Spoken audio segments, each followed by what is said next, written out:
stories. Cocoa farmers in the country will, from 2019, adopt new farming methods to improve yields. This according to CEO of Cocoa Board, Joseph Boahen Edu, who is worried Ghana's performance on the world stage could get worse if immediate actions are not taken. CEO of Cocoa Board, Joseph Boahen Edu, says cocoa farmers will be adopting new farming methods to increase productivity and growth yields in the cocoa sector.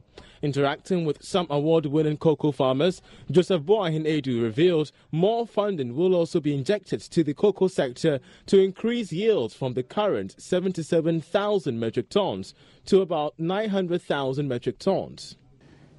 We want to produce by using either the same area of land or, if possible, even reducing the size of land that the farmers have.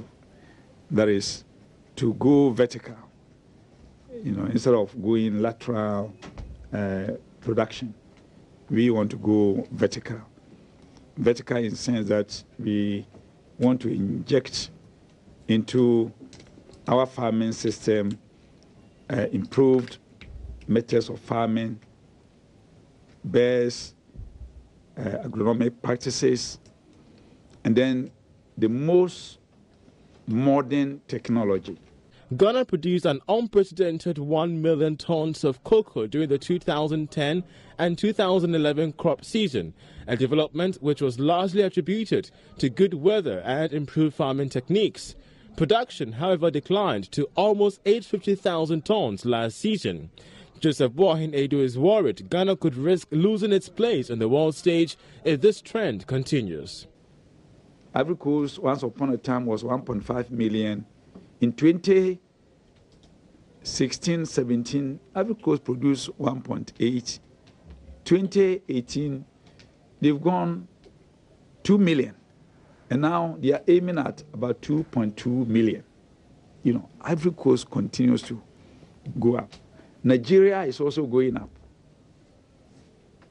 Ecuador, every country is increasing production. So Ghana, we cannot say that we cannot increase, we are not going to increase production, all because the world market price is falling. We are all flooding the market. That is a fact. We are flooding the market.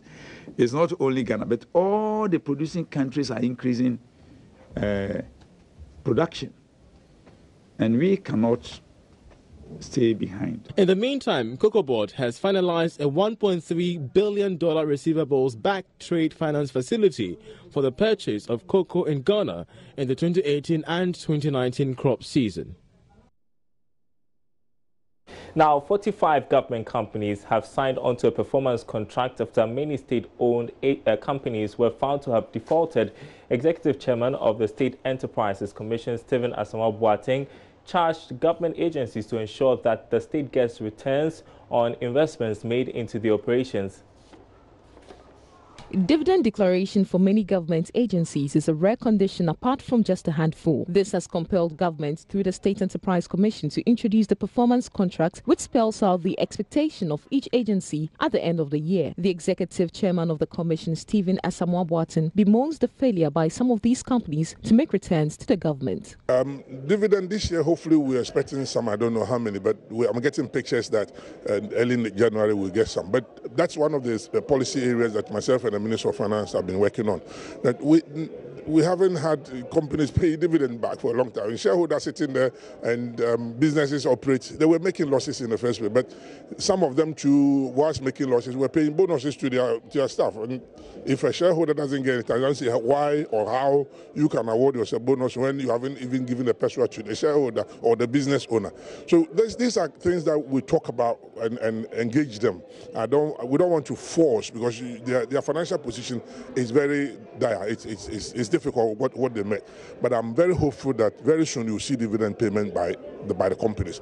As part of the agreement, the Commission also expects the agencies to expand and create enough jobs to deal with the unemployment situation in the country. But beyond the dividend payments, my other area I'll look at is even expansion in their businesses so they can employ people.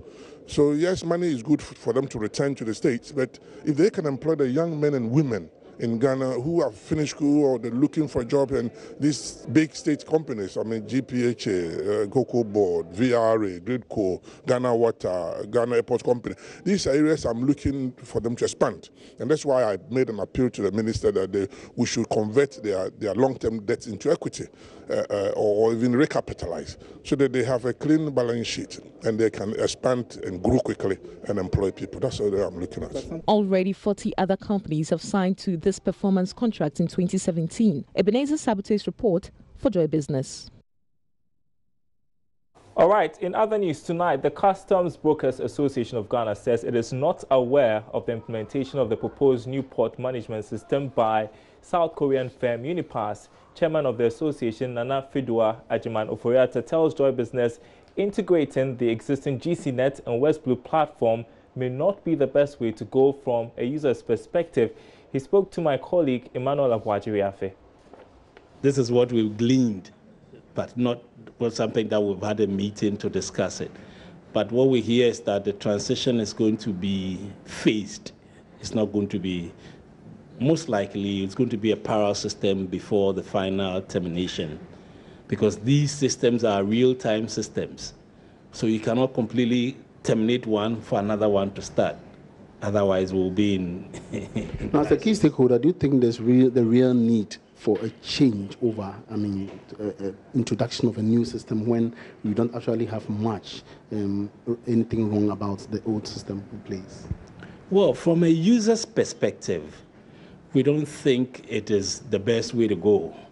Otherwise, one would have thought you would rather want to, relook at what is there and then tweak, which areas needs to be tweaked and then make it a better system. But I am not privy to the contract that exists between government and these custom management systems, i.e. GCNet or WestBlue. So I cannot say the main basis for which they would want to switch over to another new system altogether.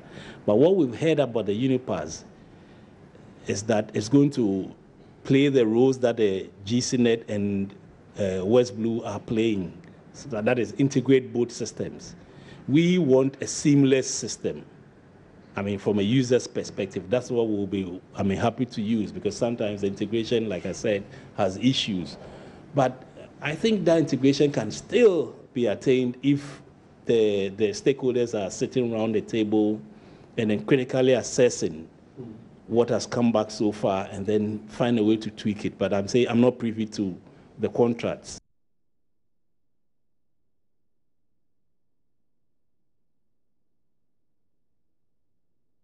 All right, you're watching Business Live. We are taking a short break. When we come back, we have that story on ADB's race to meet the minimum capital requirement of the central bank. Do stay tuned.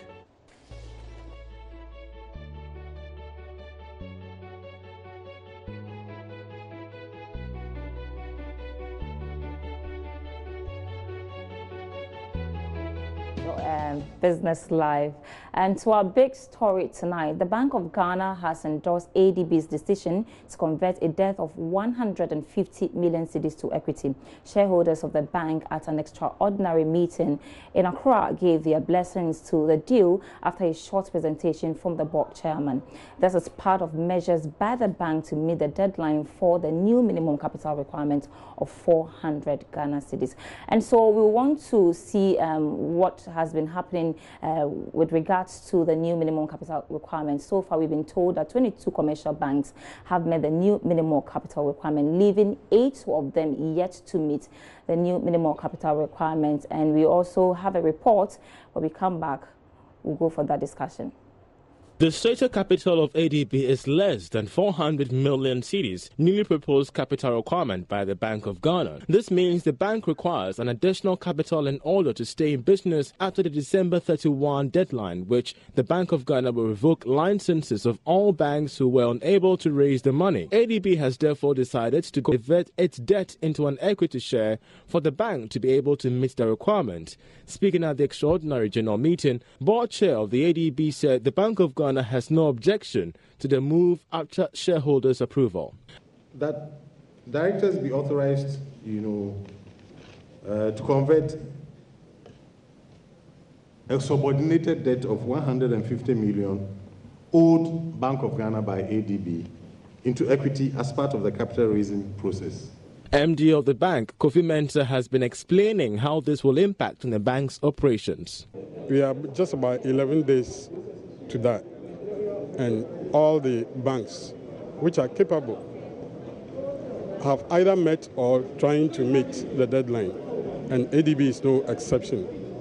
Being one of the oldest banks and a very influential bank, we are also making sure, and having sought the approval of shareholders, and they, today, 20th December 2018, having agreed and approved that, I think we are ready to move and grow in leaps in 2019. This will also mean that the current ownership structure of the bank will change after all the necessary documentations are over. Right, so as I said earlier on, 22 commercial banks have met the new minimum capital requirement, leaving 8 of them to go or to pull through. And Bank of Baroda has actually voluntarily pulled out of Ghana. They've ended their operations, bringing the number now to 7. So what does this move by ADB actually mean? Alex Boahen is head of research from Data Bank, and he joins me via the phone for a discussion. Thanks so much for your time, sir. You too. Can you hear me, sir? Yes, I can hear you. Right, thanks so much for your time. What does a conversion of debt to equity really mean? Kindly break it down for us. Oh, it's simple. You know, basically, banks or for that matter, any other company has basically 2 sources of financing. One could be equity, and the other could be debt. And in fact, we also have something we call hybrid security that is also sort of a preference share, could be a preference share.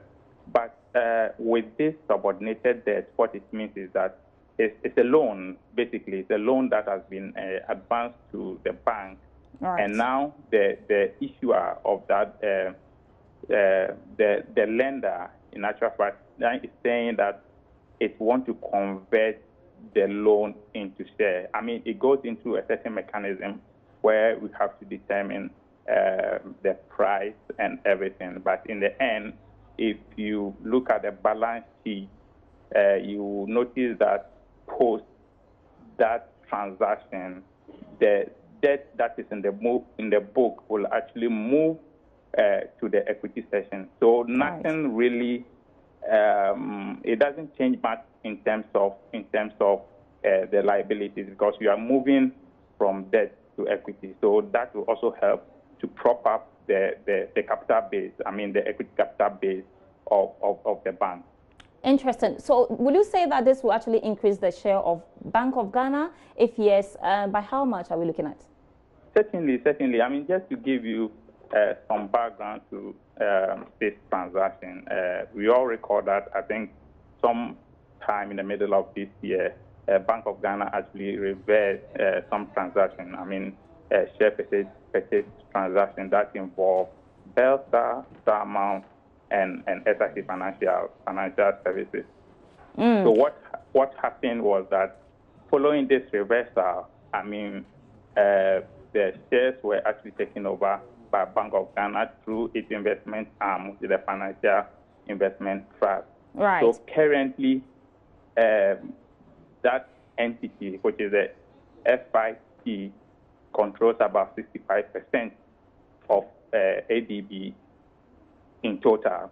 Right. And the government, I mean, already has about 32% of that. So if you combine the FIT, which is essentially an arm, sort of a government facilitator, if you combine their holdings with that of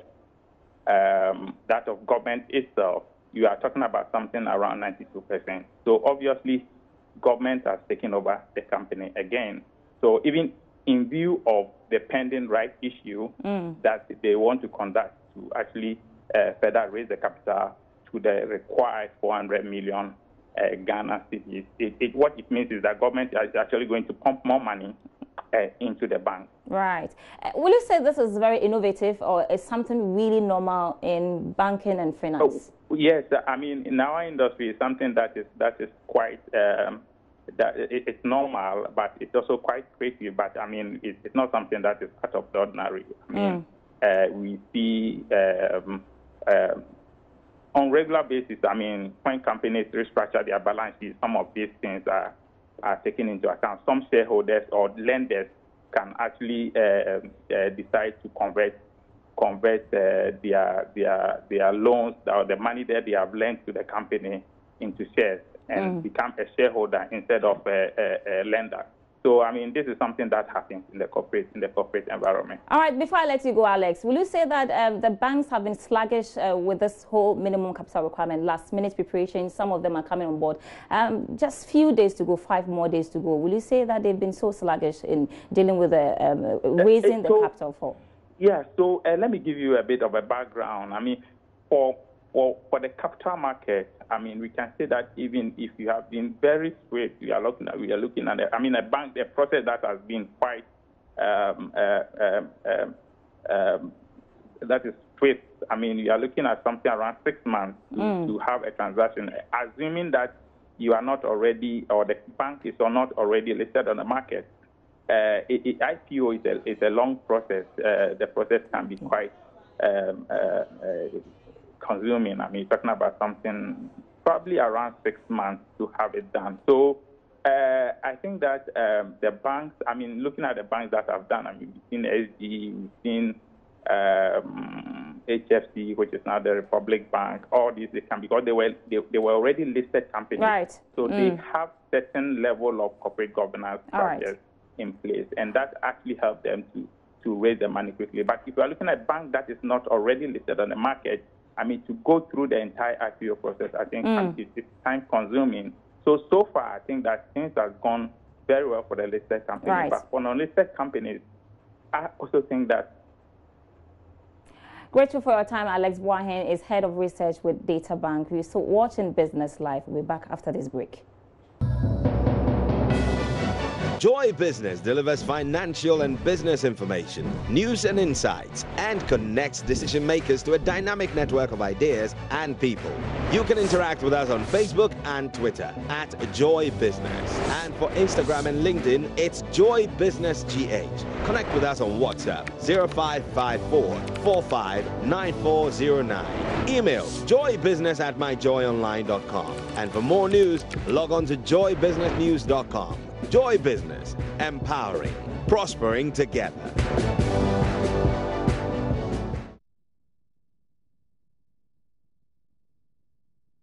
You're welcome back. It's a wrap on Business Live tonight, Darryl.